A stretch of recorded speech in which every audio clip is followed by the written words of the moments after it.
Hi guys, ঘরোয়া উপায়ে কীভাবে মুখের ট্যান রিমুভ করবেন সেটা নিয়ে আমি একটা ভিডিও নিয়ে এসে গেছি। প্রথমে একটা বাটি নিয়ে নেবেন এবং সেই বাটিটাতে 1 চামচ বেসন দিয়ে দেবেন।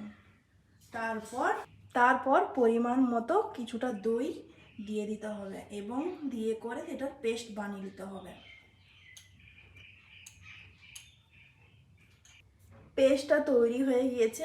পেস্টটা অনেক গাঢ়ভাবে তৈরি হয়েছে, তাই পেস্টটাকে আমি একটু পাতলা করার জন্য এটাতে একটু ডাবর গুঁড়াবড়ি মিক্স করছি। পরিমাণ মতো ডাবর গুঁড়াবড়ি মিক্স করে দিলাম। আমি পুরো ফেসে এখন লাগিয়ে নিয়েছি পেস্টটাকে, যেটা বেঁচেছিলো সেটা হাতেও লাগিয়ে নিয়েছি। এরপর আমি এটা 30 মিনিট রেখে দেবো। 30 মিনিট রেখে করে ফেসটাকে ওয়াশ করে নেব। আমি ফেসটা ক্লিন করে এসে গিয়েছি। এরপর ডিফারেন্সটা জাস্ট দেখুন, কতটা কাজ করেছে এটা। হাতের ডিফারেন্সটাই দেখে নিন আপনারা, দূর থেকে ভালো করে বুঝতে পারবেন। এরকম আরও স্কিন কেয়ার ভিডিও দেখার জন্য আমার চ্যানেলটা সাবস্ক্রাইব করে দিন। বাই, দেখা হচ্ছে পরের ভিডিওতে।